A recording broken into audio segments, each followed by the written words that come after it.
I'm Finlay. Hello, Finlay. I'm John. Nice to meet you. So we're interviewing you today because I know you've worked as a producer for ESPN for a really long time. So would you tell me exactly what it is you do there? All right. So, I started in 1998 at ESPN. I actually graduated from college, and a month before they wanted me to start, and I was like, well, I still have to finish school. So I actually finished. I graduated. I walked on Friday or Saturday. I don't remember what day we walked. Moved out of my apartment in Boston, moved into my apartment in Bristol, and I started on Monday. And so I never even had like a weekend off in between. Oh, wow. So back then, when I started at ESPN, I was a production assistant. I was a PA. And at the time, the job was basically clip B-roll for games. Like, so I work in event production. So ESPN's a huge company, and there's event production, which are the games, and then there's studio production, which is like Sports Center and anything done in a studio. But anyway, so what I used to do was I would clip B-roll. I would cut small bumps. I would do a lot of the grunt work, is what I would call it. Pack bins. I worked on hockey. Was the first like full sport that I worked on way back when ESPN had hockey the first time, and I would do the open.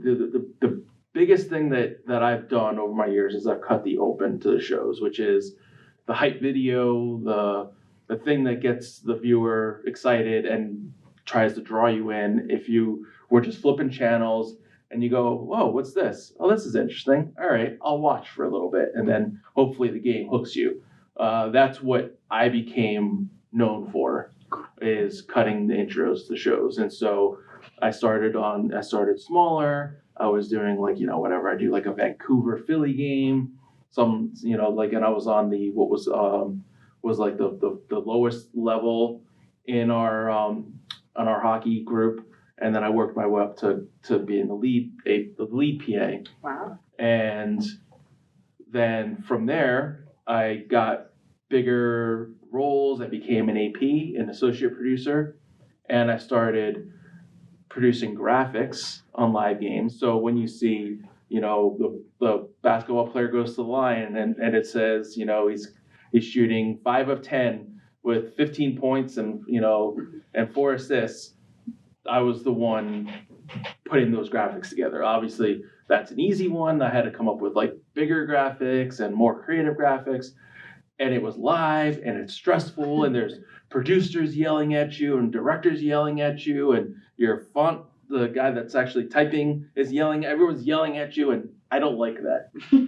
And I had a meeting with my boss at the time, and I said, I don't want to do live anymore. I want to go back to editing the opens. I want to go back to doing the post stuff. I want to interview people. I want to do creative work. To me, being in the live truck was exciting, I guess, if you like to be yelled at. I didn't. I wanted to do the creative work, and so I became what was known as a post producer. And so that's when I became part of a group called the Creative Content Unit, which is what I still am in now. And that was about 2008, 2009 is about when I switched into the Creative Content Unit. So what the Creative Content Unit does is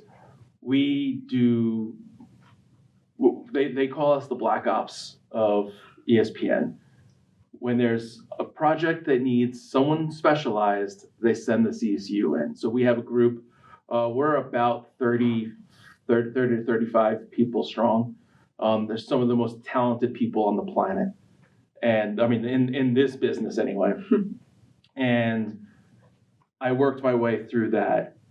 I started off as an AP, then I became a producer, and then I became a post producer, which is a title that in most TV circles it would be known as a feature producer, but ESPN makes the distinction: feature producer works in studio, post producer works in event. doing interviews and feature type stuff, or my specialty, which is the opens to the shows. So that's a long way to answer what I do. I do interviews like this. I come up with ideas. Sometimes I cut, like, I have to sometimes tell a story in 10 to 15 seconds in a bump.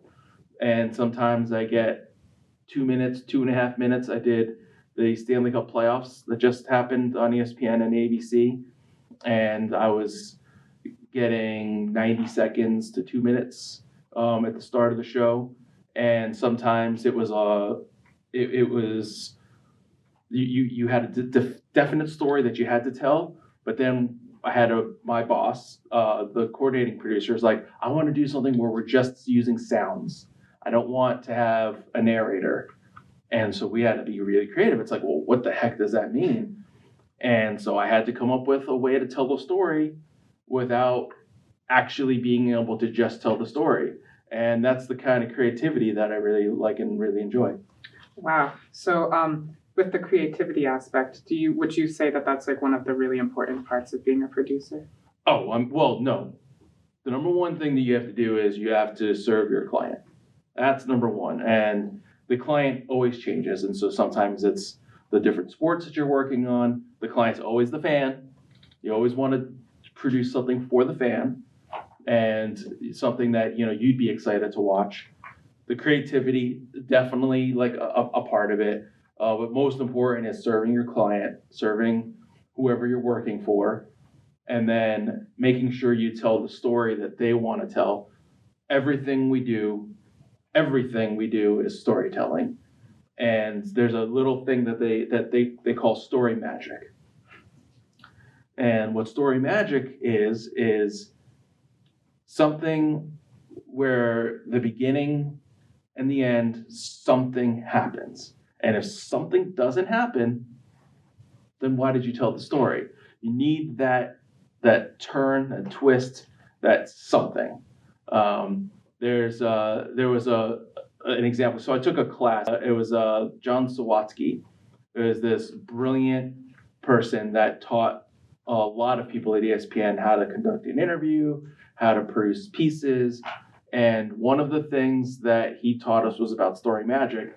And he would show us this clip. It was an old Tiger Woods commercial. It's 10 seconds. Like the commercial's literally 10 seconds long. Tiger Woods has locked out of his car. You know who Tiger Woods is, so you don't have to explain who Tiger Woods is. Everybody knows who Tiger Woods is. I think everyone here knows who Tiger Woods is. He's pretty one of the most famous golfers in the world. And so he's sitting outside of his car with a golf club, looking like he's going to break the window because he's obviously locked out. And he calls OnStar, and they're like, "Oh, we can help you." Click. And suddenly his demeanor changes, and he's like, "Really? It's that easy?" And they're like, "It's that easy." 10 seconds, and you had an entire story told.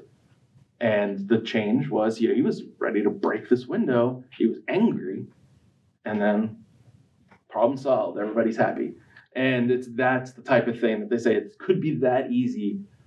Story magic. So about story magic, what tips do you have for like aspiring producers or aspiring editors like ourselves to produce something great like that? So you don't always know, when you go into the interview, you don't always know where the story magic is going to happen. But there are ways to prepare yourself and to be able to kind of create that yourself.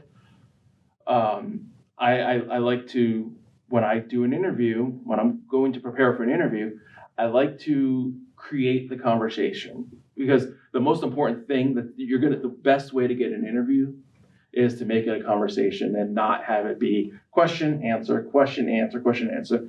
And so I like to create the flow, not knowing what all the answers are going to be, but knowing what I want to get out of it, and knowing that I want to get to that moment where we learn something about the subject. For example, I did a piece with Travis Pastrana, he's a motorcycle genius. He does backflips on motorcycles. He's an X Games superstar. I've done a lot of pieces with Travis. I mean, I name drop. I got Travis's number in my phone. I got some famous numbers, but I have so Travis and we've done a lot of pieces over the years, and we did one. This was a really difficult piece for him because it was when he was moving into NASCAR, and he had to give up. He had to give up being Travis Pastrana X Games star, and so we knew we were going to do the interview, but I set up ahead of time. I wanted to have this letting go of X Games be the driving force behind the piece.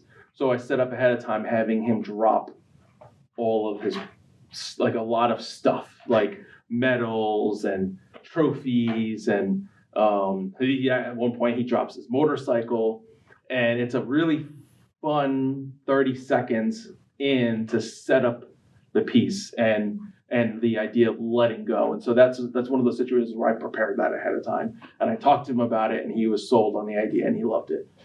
Sometimes the piece is a little bit more straightforward. I did a piece with Kelly Clark, who's a snowboarder, great snowboarder. I mean, gold medal winning U.S. Olympian, and that one was. It's like, well, how do you tell the story about someone that's just had nothing but success, it seems, and how do you create story magic? Well, in that instance, it wasn't just about her success. It was about what does she want to do with her life and what's her legacy going to be. And so that was the magic there.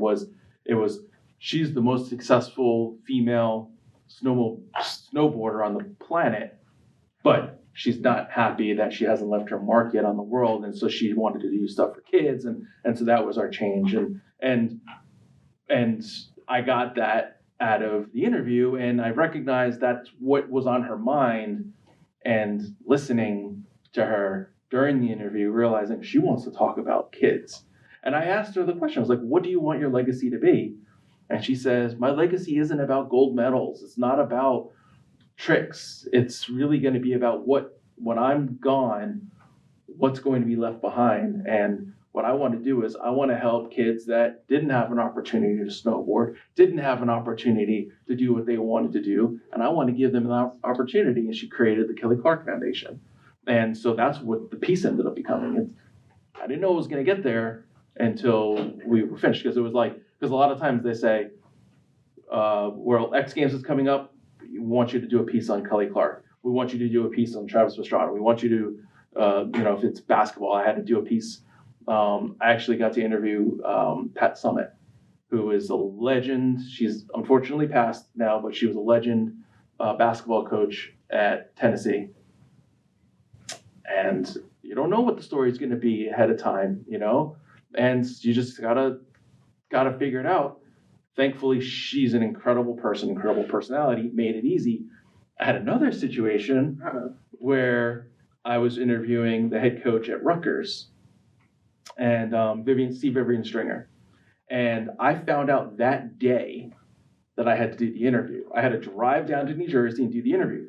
I didn't prep this at all. No idea. So I sit down to do the interview with her. They had just made it to the Final Four.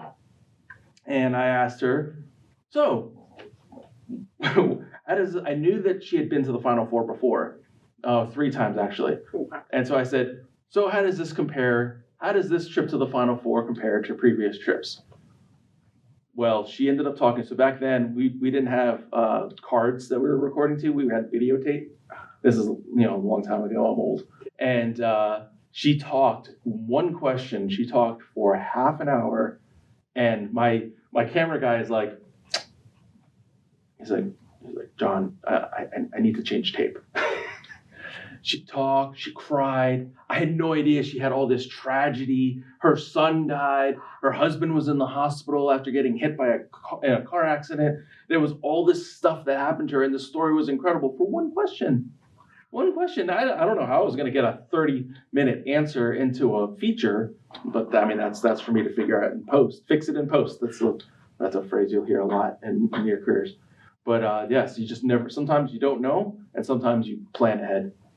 for that story magic. So that's really interesting on how like it took 30 minutes to get everything out of her. So how do you find that like perfect question? Like, is it just trial and error, or? So sometimes the best question's just the obvious one. I did a lot of X Games features. So so a lot of my stories are X Games related. I did one with a guy by the name of Caleb Wyatt. Nobody knows who Caleb Wyatt is, but he's the first person ever to complete a backflip on a motorcycle. And I was doing an interview with him, and I remember being in the room. This was early in my career. And so in the beginning, when we would do interviews, a lot of times we would have a senior person sitting behind you somewhere off camera. Well, I wasn't on camera, but it's like somewhere just in the back. And so my mentor, Stevie, is back there, and I asked, do you consider what you do to be risky or dangerous? Or I still like that because that's a terrible way to answer, because I don't like to ask yes or no questions. So I must have asked I don't know, whatever. But to get the story moving, I asked, do you consider what you do risky or dangerous? And he's like, risky or dangerous? He's like, that's the stupidest question I've ever been asked. He says that to me. And then he proceeds to give this amazing answer, like incredible answer about why what they do is so risky and dangerous, and why they do it, and why, if you don't get it on camera, makes it stupid. Because you got to get it on camera or else it didn't count. And so he goes in and gives this like amazing answer. And I said to Stevie, I was like, oh my God, I can't believe he called my question stupid. He's like, don't focus on that. Focus on what he said after. He gave you an incredible answer. That's what you wanted. That was a great question. So you were talking about Stevie, right? Yes. And he was the one who taught you everything about ESPN? Well, he was one of the people. I have several mentors. So you have several. So like, who are some of your biggest mentors and inspirations for what you do? Biggest mentors. Well, if I'm going to be honest with you, when I first started, I wanted to get into print. TV wasn't something that I wanted to do, so I went to school to be a print journalist. And I had a lot of writers that I loved. I had a lot of New York writers that inspired me. And while I was in college, my first year, I was on a print path, and I had an opportunity to work at the Boston Globe, which at the time was my dream job. I went to Northeastern University, which is a co-op school, and you go to school. So after your freshman year, then you go to school for 6 months and you work for 6 months. That's just or 3 months. I forget how they did it, but anyway, you go to school and then you work and you get real life experience, and so you're basically forced to work, which is good. I mean, I left college with 4 years of experience. It's a great thing, all in TV. Oh, I gave the spoiler alert. Sorry. So I had to make a choice. I had the Boston Globe, dream job, and then I also had this opportunity to work at New England Cable News, which is a small cable station in Boston, which actually I think it's on cable here if you watch it, NECN. And I don't know why, but I turned down the job at the Globe and went for TV just to try it out. And I fell in love with it. And I fell in love with the idea of instant gratification, being creative. I mean, one of the first things I did was I worked on this sports show called Mike Adams Sports World, which is, you guys don't know who Howard Stern is, I'm sure. It's not really a thing for you guys, but he's a wacky DJ who outrageous, filthy, whatever, not appropriate for kids, or at least he didn't used to be. Mike Adams was the sports equivalent to that. And one of the things I had to do, actually the first piece that I had to cut was a bump about a trade that the Red Sox made and what his reaction would be. And his reaction was he hated it. And so I found footage of an otter pooping on a slide, on a slide, in a park. And they were like, that's great. That's perfect. Cut that. I was like, really? They're like, yeah, do that. It'll be great. That's perfect. And so I did that, and I was like, this is fun. Wow, TV is so much different than I thought. And so I was just cutting like outrageous stuff, and I was cutting interviews. So Mike would do live interviews with reporters out in the field, and it would be like, I would just find tape of a reporter before he actually gave his live report, and it would just be like a guy like waiting, picking his nose, and like just talking to the producer, but not what Mike Adams is asking, and it would be like really funny. And so that was the skill, was finding the clips that would work, and then giving Mike the heads up on what it would be. It was creative, sure, not the hardest work, but it was really fun. It's fun. But so Mike was an early inspiration, and then I got to ESPN, and I met really early on. I met Amy, who had only been at ESPN a year longer than me, and she was creative, and she was passionate, and she would tell me to find things that you were interested in that inspire you and make you better. And because she was really into The Sopranos, and so she did Sopranos teas, or she was really, I don't know, whatever else there was. And so I took that to heart. And so over the years, I've tried to bring my passions, the things that I'm excited about, and put them into what I do. I did a piece for the Indy 500 utilizing a voice. I worked with a guy by the name of Jeffrey Dean Morgan, who was in one of my favorite shows, The Walking Dead. He played like the villain on The Walking Dead, and so I got to work with Jeffrey Dean Morgan. So a lot of times, I did one piece that I did. So my favorite band is U2, and so I was able to use a U2 song. I made an entire concept based around this song from U2 about America, and that was my opening tease for baseball. And actually, the cool part about that is U2 actually tweeted it out. I was really excited about that. That was really cool. But the things that you get excited about, you get a chance to put them on screen. My girlfriend, she just a couple weeks ago, she got to work with Taika Waititi, the director of Thor: Love and Thunder, and she did a piece that was promotion for Thor: Love and Thunder, but it was like a trick. It was like Taika was talking about Thor, but he's really talking about Israel Adesanya, who is one of the fighters in the UFC. And it was like, things like that the things that we're interested in are things that we're able to bring, because if you're passionate about something, it shows.